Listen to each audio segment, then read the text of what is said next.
Coming up on this episode, The only tax on billionaires that Gavin Newsom is going to accept is exactly zero. Agitation Nation, where billionaires are using their algorithms to divide us and their money to buy our politics and our government. California has more billionaires than any state, over 200 of them. They've tripled their wealth in 3 years into the trillions, all while paying a lower tax rate than their assistants. When Trump cut the taxes of the richest again, he slashed Medicaid from our poorest to pay for it. But the rebellion has begun. This November, California votes on Proposition 40, the first billionaire wealth tax in America.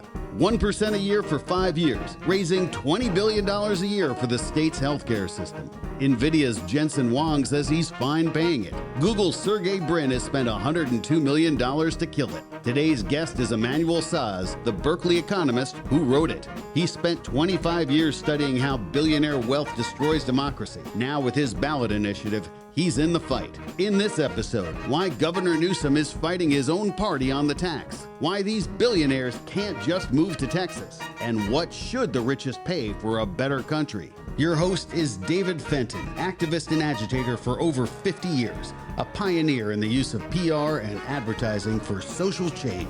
This is Agitation Nation.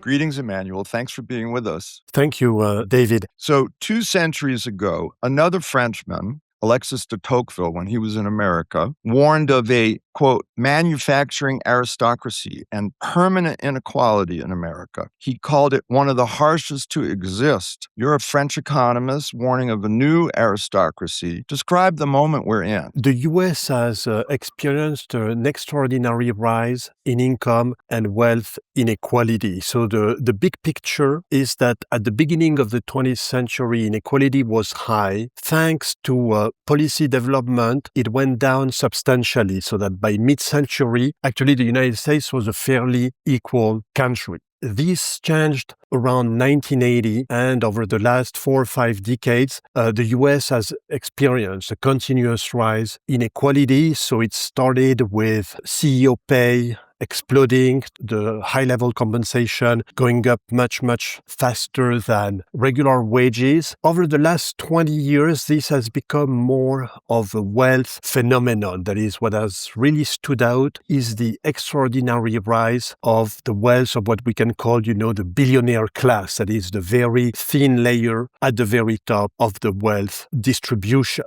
Their wealth has grown, in the United States over the last 40 years much faster than the economy, about, 6 percentage points faster per year on average. So 6% 1 year doesn't look that big, but when you accumulate that over more than 40 years, it makes an extraordinary difference. So if It compounds, right? It compounds, exactly. So that if you take the case of the US, now billionaire wealth relative to the average income is 20 times higher than what it was around 1980. And that phenomenon has been particularly extreme in the case of California.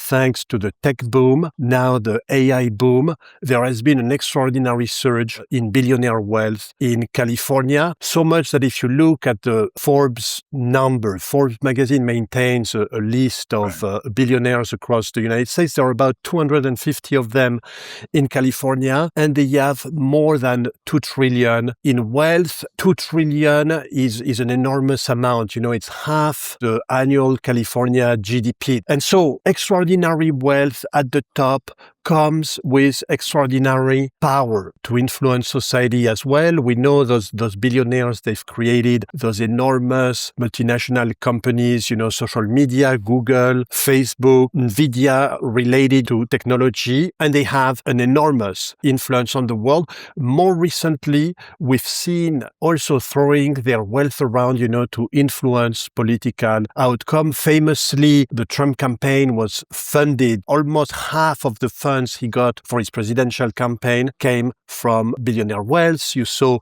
billionaires literally entering government. I mean, you can't make this up. The richest man in the world, Elon Musk, funds the Trump campaign. and then has, an enormous influential role in literally slashing whatever he wanted in the federal government. The amount that the billionaire wealth in California has increased in just the last few years is really striking. You want to run that by us, please?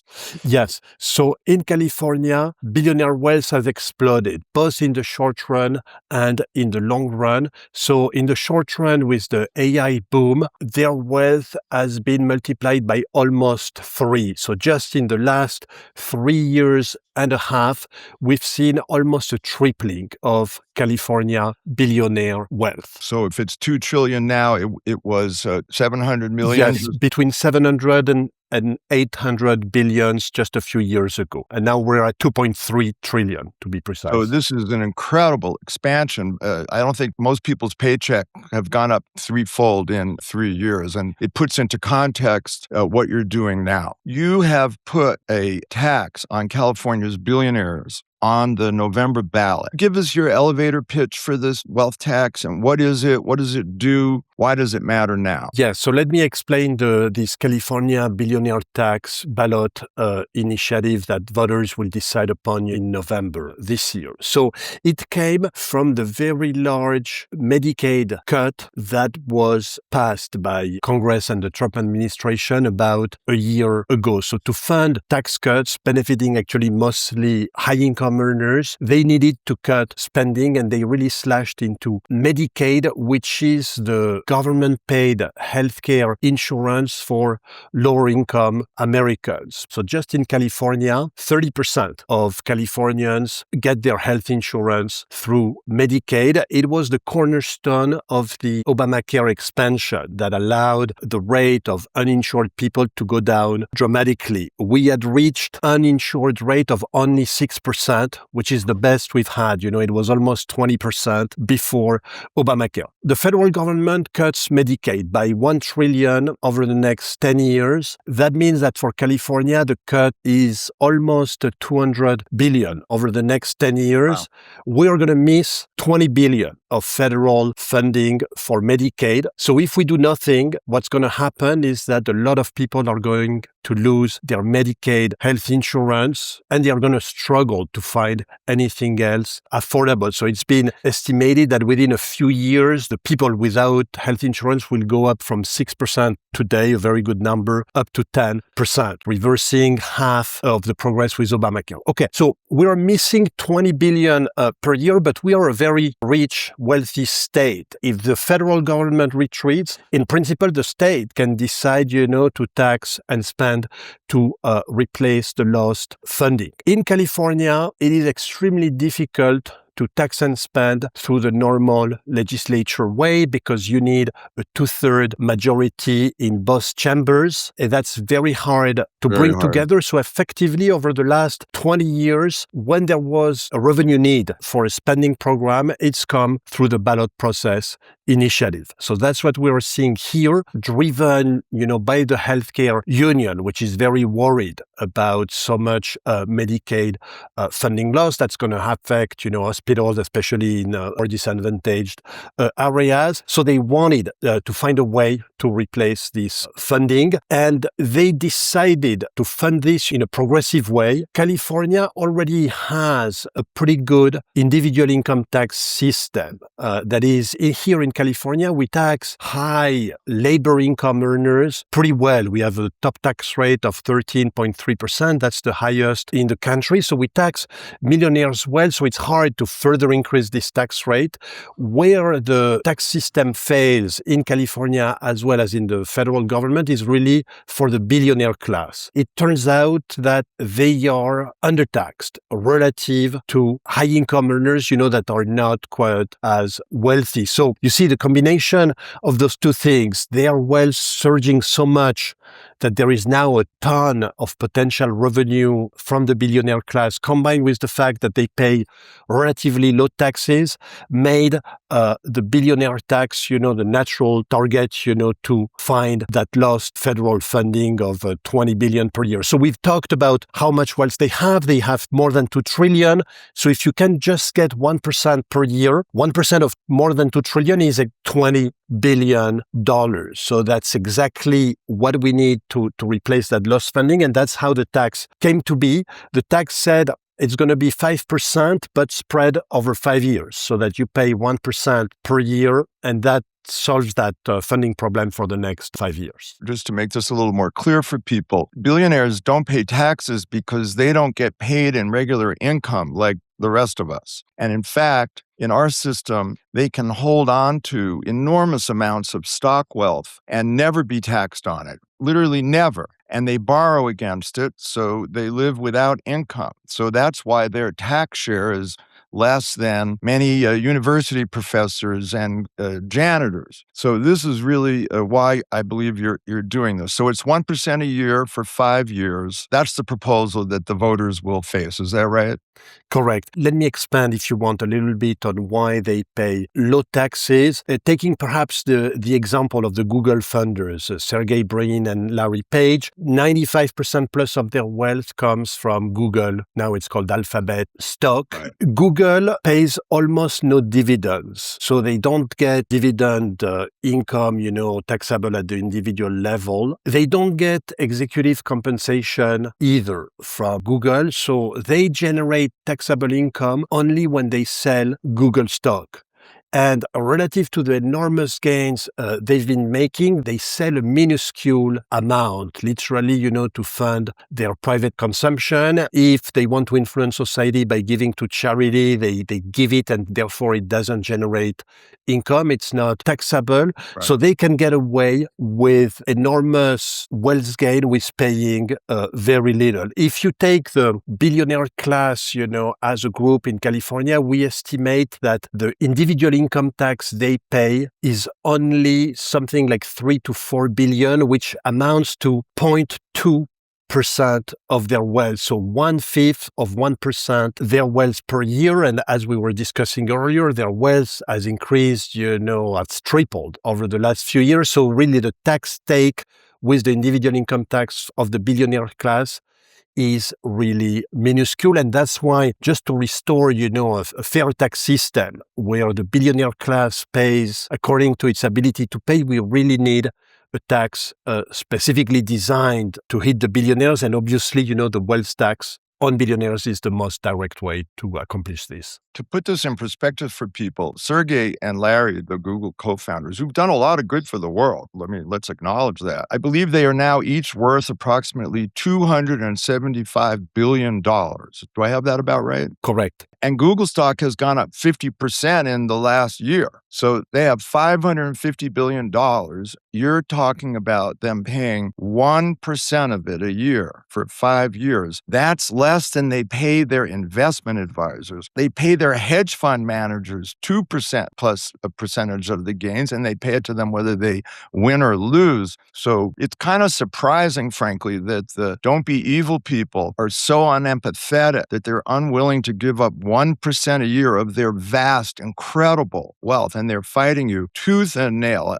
I'm really, frankly, quite surprised. My reaction to this is that they are a group that pays very little taxes, as we've discussed, and therefore this wealth tax proposal is a shock to them, because for the first time, they are going to be asked to pay, a substantial amount, modest relative to the gains they've made, but still, large relative to the taxes they currently pay.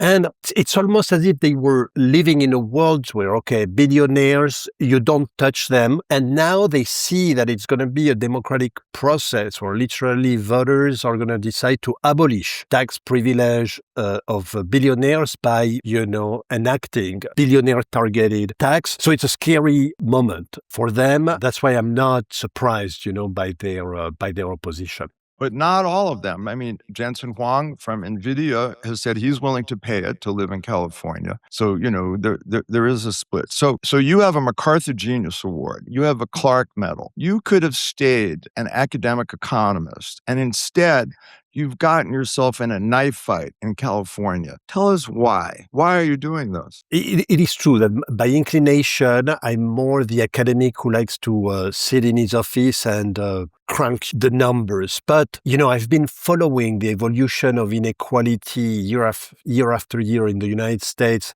for 25 years. And that is really the fact that has radicalized me. The fact that over the last decades, there have been a lot of policy discussion. It's been part, of the public debate for a very long time, but we haven't seen policymakers come up with solutions that really address the problem. So that's why I felt like it was my duty, literally, that whenever politicians wanted to have bold new proposals, I would be there to help and advise them. And actually, it started really with the presidential primary campaign where Elizabeth Warren and Bernie Sanders started proposing, very significant wealth taxes on the ultra-rich. Speaking of politicians, as you know, the governor of California, Gavin Newsom, is opposed to this wealth tax. He's campaigning against it. Just recently, on the very day that you qualified for the ballot, he came out in favor, he said, of a national wealth tax. Normally he says, well, good things start in California. So what do you think happened here? I wasn't surprised by the opposition of billionaires. What surprised me more is the wide opposition to the billionaire tax idea by a really large part of what we could call, the establishment. That includes, a large number of Democrats. And Gavin Newsom fits in there. And that, in my view, the simplest explanation is the influence that billionaire class has on a lot of the establishment, and in particular, the political establishment. I've seen it myself, being an academic. Billionaires also have a lot of influence. In the university, I've talked myself to billionaires. We've had to talk to them, for funding. As you know, they fund a lot of charitable causes. So they really know, who are the power brokers, and they make sure, to cultivate them. And that's why all the previous attempts that tried to run through the legislature in California, some wealth tax bills were introduced, utterly fail, because most of the elected officials got convinced by billionaires that the current statu quo was very good and that nothing should be done here. And that's why to do something, it really needed to be a direct democracy, through the ballot mechanism. The Healthcare Workers Union, SEIU, that's backing this proposal of yours, offered to Newsom to drop the tax to 2% if it would be legislated, and he said no. So what does that tell you? What that tells me is that the only tax on billionaires that Gavin Newsom is going to accept is exactly zero. He literally doesn't want them to pay a penny more. And frankly, if you worry about the rising power of oligarchy, as he said himself, the next day, that position is untenable. As you mentioned, Gavin Newsom, when he was campaigning for governor here in California, he was extremely proud of saying big changes happen here in California first. And frankly, that's one of them, in the sense that this ballot could be a turning point, because for the first time, it's a concrete, very simple policy proposal that starts fighting back against the billionaires. I was disappointed. I'm glad to see he came out for it nationally. I hope that if he becomes president, he does that. I mean, that's a good thing. Of course, his argument is that you can't do this state by state because the billionaires will leave. Now, I know you've answered this many times before. Could you give us a brief explanation of why you think he's mistaken about this? You've taken a lot of measures in here to make it so that they can't leave. You made it retroactive. You have very stiff penalties for any kind of misrepresentation. Can you tell us briefly how you respond to that argument? It is true that you can move from one state to another. So states often face, that concern that if you do a policy that's too progressive in one state, you're going to chase away your high income, high wealth people. I should say, first thing is that California or New York have the most progressive income tax systems in the country, and yet they are heavily overrepresented in terms of high income earners. So the fact that any state doing a progressive policy is a disaster is not borne out by the experience. So it's more like a political argument, and Republicans, at least, they are consistent. They are going to make it for the billionaire tax, but also, for the millionaire tax in California, or for climate change regulation calculations, that happen in one state, they make it across the board.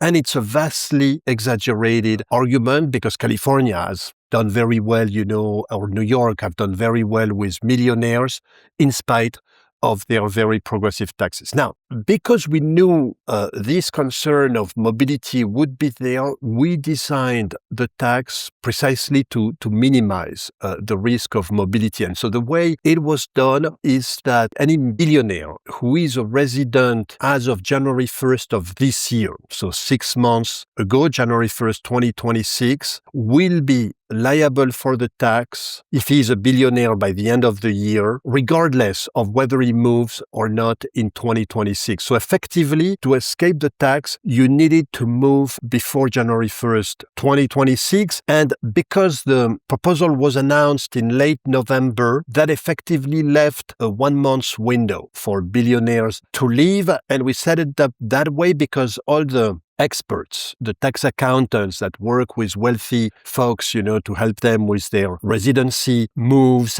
and changes are clear on that point. It's impossible if you're heavily involved in a state like most billionaires are to cut your ties with California to sever residency within 1 month. So it's not just about buying real estate in another state. You need to cut your professional ties and also make your primary residence the other state. All your social links, should be moved to the other state. We basically believe that it's almost impossible unless you are really prepared. We don't think billionaires, in spite of what the press reports are saying, will be able to pull it off. It is true that in the long run, if this were an annual tax repeating itself year after year, some billionaires may choose to leave. I mean, for more than 1% a year for 5 years. Yes, you see, so this one is based on your retroactive residency, but if the state were to later on introduce a new permanent wealth tax, there could be some mobility. That is, a retired billionaire who doesn't need to work day in, day out in California could possibly leave. So that's why it is true that states don't have as much power, basically. Yeah, well, that's why they're the laboratory to get these things started. Ultimately, we have to have national wealth taxes. Isn't it true that you've also calculated that if some left, that the loss in income taxes would be minuscule compared to the amount raised through the wealth tax? Because billionaires currently pay very little California individual income tax, 3 to 4 billion a year, even if we lose some of them or many of them, you see the lost individual income tax is going to be a fraction of those 3 to 4 billion. The legislative office said possibly, a few hundred millions per year. So that's a fraction of a billion, very small relative to the 100 billion revenue that we are expecting. So that's why all those arguments that Governor Newsom himself, is repeating, we see them frankly as propaganda. People are peddling to try and defeat this initiative. Well, I hope he changes his mind. In my book, The Activist Media Handbook, I talk about how stories need heroes and villains to teach people. And you are going up against 200 or so billionaires who are not held in high regard by the public. You have Bernie Sanders behind you. I expect you'll get some other celebrities involved in this. And so you're really going to have a classic good versus evil. I know a few California billionaires and others, and, some of them do a lot of good work. I am surprised by how virulently opposed to this very minuscule tax some of them seem to be. I hope they'll change their mind too, but I guess I doubt it. Emmanuel, what did you give up personally? You're under enormous attack. Are you comfortable with the trade that you made to do this? Whenever you produce academic work that's used in the public debate, in particular, to support policies, so in my case, progressive tax policies, you're going to be attacked. I think being attacked in the public sphere is actually a sign of success. That is, you've done something opponents think is dangerous, threatening, and hence their need for attack. I should say as well that myself, I'm in the front line, on the academic front, perhaps not, the first line, of the folks, the union members who sponsored the initiative. So colleagues of mine like Gabriel Zucman, who is on social media and helping, boost the social media operation for the campaign. But yes, it's an intense moment, but at the same time, look, I've studied inequality all my life.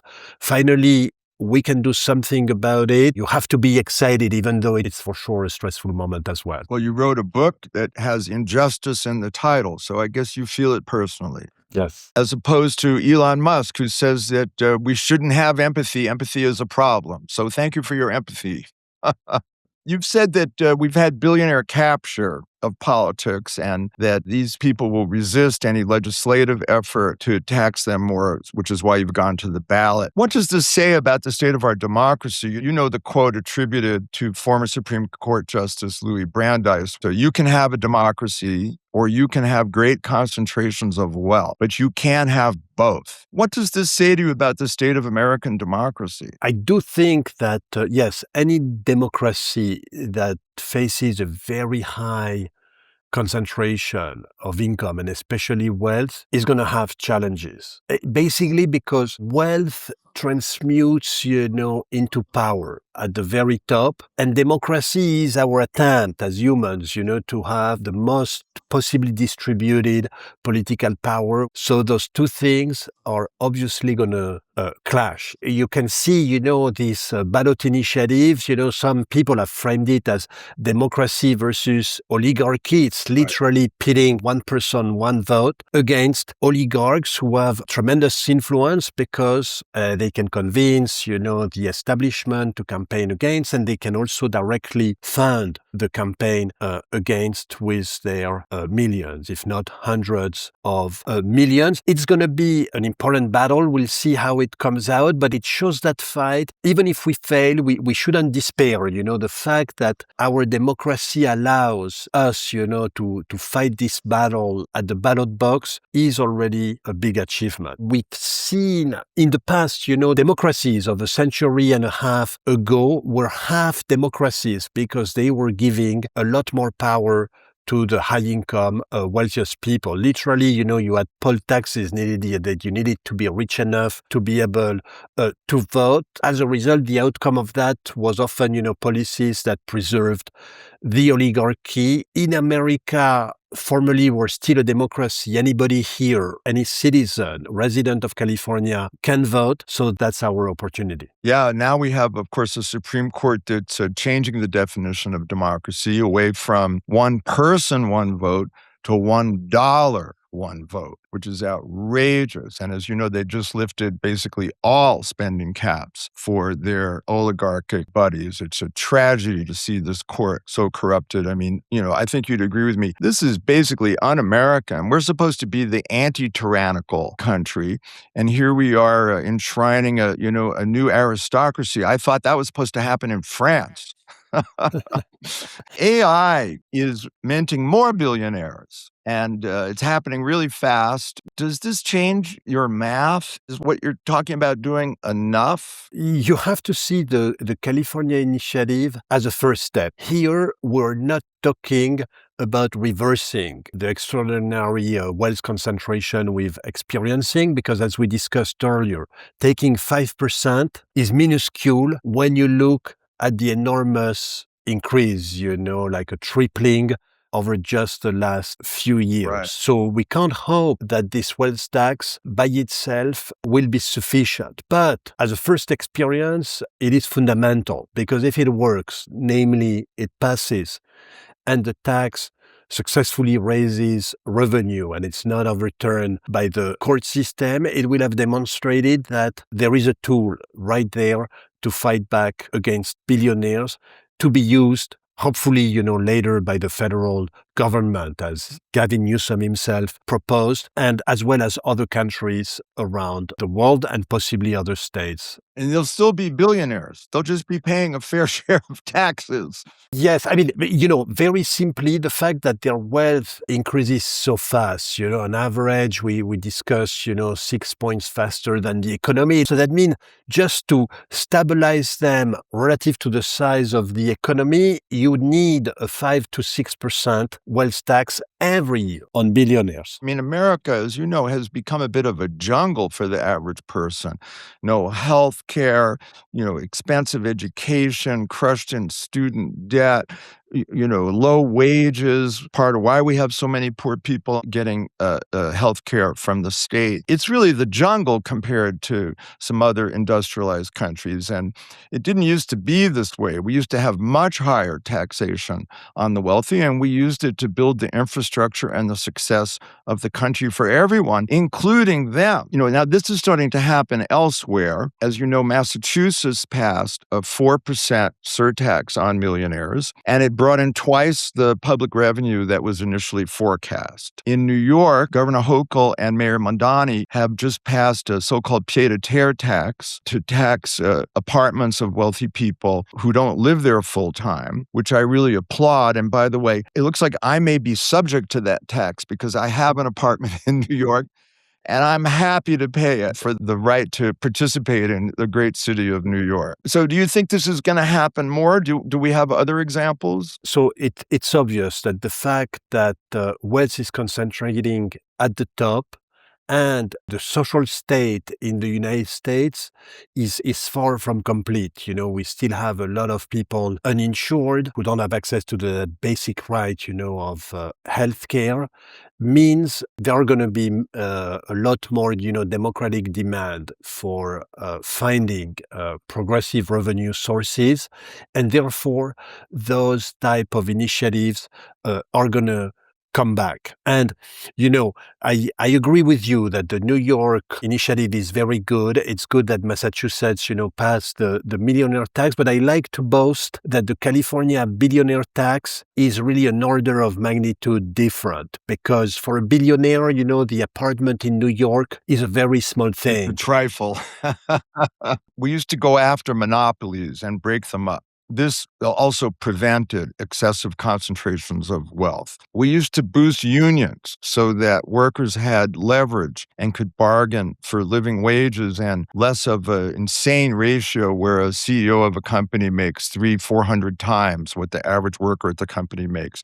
We used to have a period that economists called the Great Compression, the aftermath of World War II, when we had the least amount of income and wealth inequality, pretty much any country at any time. And that's when this country really boomed, and we had shared prosperity. The Scandinavian countries that have higher taxes and higher benefits, but also are doing extremely well. This is your field. How are we going to make America a more fair country and yet maintain our economic dynamism? To answer that, we need to look at our great history here in America as well as around the world. So let me remind our audience that America in the late 19th century, the Gilded Age, looked a lot like what we are seeing today, with robber barons having created huge monopolies, for railroads, for oil, etc., for all these new big industries, and concentrating wealth, squeezing, their workers, their customers, influencing government. So how did the US succeed in breaking, that first Gilded Age?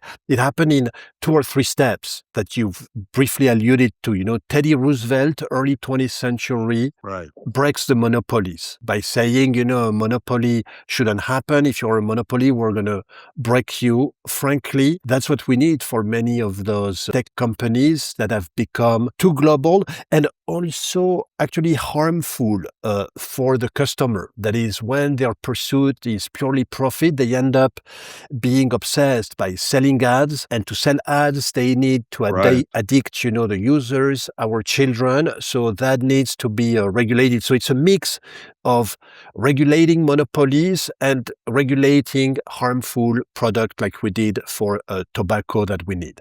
The second step in US history comes in after World War I, when the US is the first country to really develop very progressive taxation, progressive income tax, the progressive estate tax, and large corporate taxes on profits. Actually, that's the first country in the world to do it as early as 1917.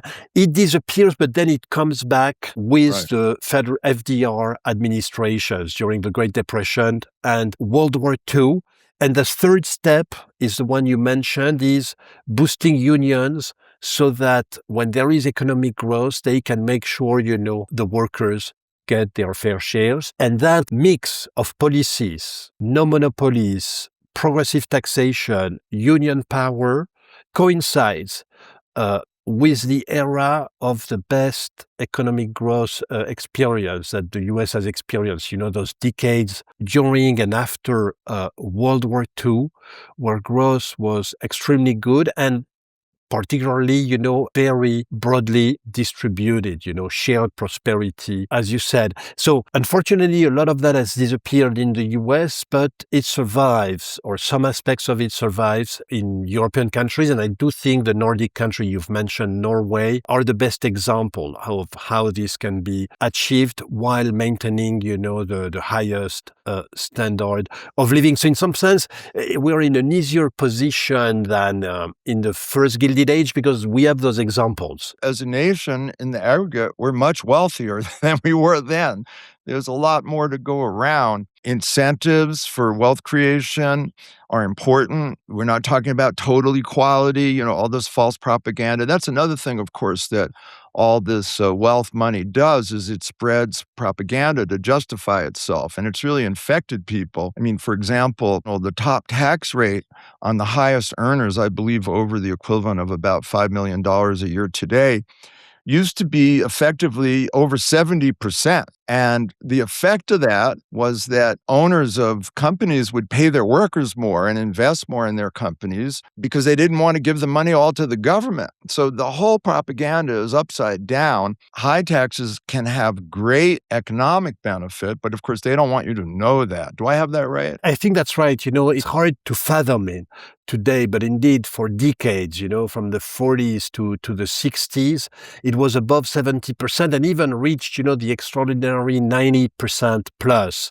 Basically, US society was saying, look, you can't pay yourself a huge amount because we're going to confiscate it. And that's how Eisenhower built the interstate highway system and invested in all the great public universities. And by the way, nobody paid 90%, as you know, but it was effectively quite high. And then Ronald Reagan came in 1980 and cut it in half. Now we have this situation where they want people to think that the country's broke. We ain't broke, folks. We're richer than ever. We just have a bunch of hoarders that need to give some back for the sake of the country and humanity. They're saying that you really are out to make this permanent. So can you be honest with us about that? Do you favor that? I do. I've repeated it. I've said it several times, and let me repeat it because it's very important. This ballot is very important because it can be a first demonstration, but to really attack the problem of wealth concentration, you need stronger and permanent wealth taxes. We need to show that it can work here in California. And then hopefully, if we get a progressive in the White House with a well-lined up Congress, we'll be able to do something stronger at the federal level, but even at the state level, like California. California is an engine, creating lots of billionaires. There is a way to get some of that enormous wealth, in the form of revenue with a reasonable wealth tax. I do think that up to 1% per year will be fine. Silicon Valley produces billionaires at such a rate, that even if you have to pay a 1% wealth tax per year, the same we have to pay, on our houses every year, California remains, the best place to be if you want to build, a business that's going to make you a billionaire. Yeah, plus if you move to Florida, you're going to go underwater, folks, because of some other billionaires that are keeping us from doing anything about climate change. So anything else that you want to stress to us? So I hope, the audience will be engaged, and I welcome them all, to talk to their friends and their network and tell them, yes, to get the good information. And in this one, don't necessarily believe the establishment. We need, those fresh, new, bold ideas. I do believe, I believe in U.S. democracy. I want to be an optimist. And I do believe that the U.S. is often a leader, California especially so. I think the stars have aligned, in the sense that now people see the enormous harm that can come, from very concentrated wealth, the products that billionaires produce. We are worried about them. We're no longer so convinced, that it's the best possible thing for humanity. We need the revenue. In my view, all those things align to give us suddenly, a fighting chance to make history in November here in California. Well, the good news is that the majority of the American public, including a lot of Republicans, support higher taxes on the wealthy. I mean, it's just obviously out of whack and out of balance.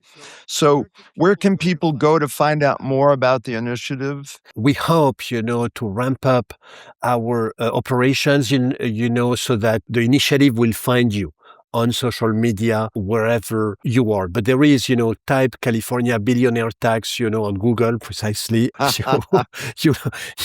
You'll see the official campaign website. Myself, I've produced a number of papers, but that's more technical academic webpage. We have this feature called Pass the Torch, where activists like you, because you're now an activist, not just an economist, let us know about other people doing great work. Want to nominate anyone? I think I do have an obvious name to give you, and that's Gabriel Zucman. I mentored him here at UC Berkeley, and he's become way more famous than I am because he sponsored, a wealth tax in France that became so famous that it was called the Zucman tax, with demonstrations in the streets saying, we want the Zucman tax. So he's here this summer to help us boost, these California wealth tax initiatives. And he's also pushed for a global wealth tax, internationally with Brazil, the G20. So he's a fascinating person to have, even closer, to the activist world than I am. Right. Okay. Well, that's a great suggestion. Thank you very much for being with us, Emmanuel. Thank you, David, for having me. Thank you to our guest, Emmanuel Saez, for the conversation about his ballot initiative with the SEIU healthcare workers. Election Day is Tuesday, November 3rd. Make a plan to vote today. If you're a California resident who wants more information about voting or wants to register to vote online, go to registertovote.ca.gov. Buy David's book, The Activist Media Handbook, Lessons from 50 Years as a Progressive Agitator, at bookshop.org or wherever you buy books. Got ideas for the show? Want to pitch a guest or just want to follow the podcast? We're at agitationnation.com. Also subscribe to David's Substack and all our socials at thefentonforecast.com.